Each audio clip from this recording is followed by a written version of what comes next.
Halo, kembali lagi dengan saya Gusti Sinta SW. Jadi di video kali ini saya akan membahas tentang jumlah eritrosit dan leukosit, di mana tujuannya itu adalah menghitung jumlah eritrosit dan leukosit.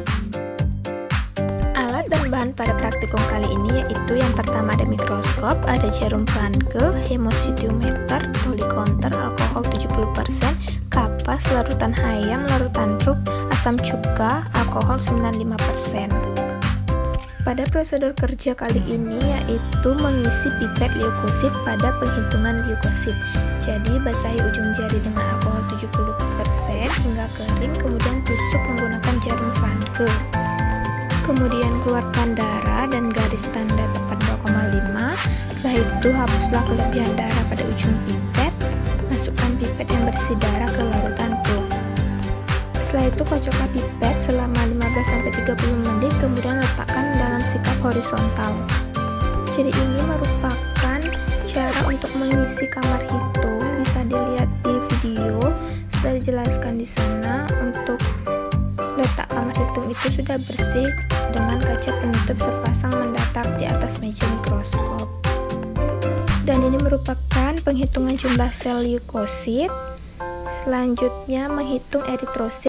Yang pertama ada mengisi pipet eritrosit, ada mengisi kamar hitung, dan menghitung jumlah sel eritrosit. Cara yang pertama yaitu ambillah sampel darah yang sudah dihomogenkan. Setelah itu ambillah darah pipet eritrosit dengan pipet eritrosit sampai dengan tanda 0,5. Selanjutnya dicampur dengan reagen sampai tanda 101.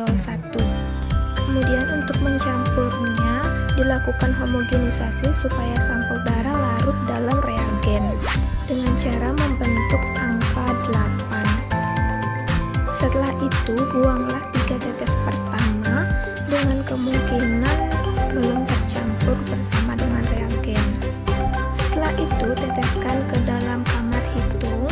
Setelah itu bisa dilihat di bawah mikroskop. Setelah itu akan menemukan kamar eritrosit yang terletak di bagian tengah, di mana 5 kotak kecil ini akan dibagi menjadi 16 kotak kecil lagi. Jadi hitung jumlah titik dalam 5 kotak yang diberi tanda, hasilnya dikali 10.000 sama dengan jumlah total eritrosit. Jadi ini merupakan alat untuk pemeriksaan nilai hematokrit, di mana mengambil sampel darah dengan mikrohematokrit sampai dengan kira-kira 3-4 bagian. Kemudian menggunakan kristusio di bagian tengah hematokrit. Kemudian setelah tabung hematokrit ditutup dengan rapat, disentrifus atau diputar secara sentrifugal selama 5 menit. Selanjutnya melakukan pengukuran nilai hematokrit dengan alat mikrokapilari reader. Pada nilai plasma dianggap 100%. Pada perbatasan di bawah, di bagian eritrosit dengan hematokrit itu adalah nilai yang dimaksud.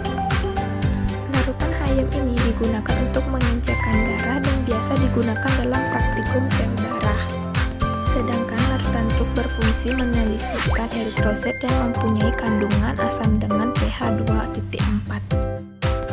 Faktor yang mempengaruhi jumlah eritrosit dan leukosit seseorang yaitu faktor usia dan asupan gizi. Nah, bila jumlah asupan gizi kurang, otomatis jumlah zat besi ataupun zat lainnya akan berkurang. Kaitan dengan sistem peredaran darah, yaitu eritrosit atau sel darah merah ini diproduksi di sumsum tulang. Sel ini mengandung protein yang disebut hemoglobin dan berfungsi untuk menghantarkan oksigen dari paru-paru ke seluruh organ dari jaringan tubuh. Sekian dari video kali ini, semoga bermanfaat bagi kita semua dan terima kasih.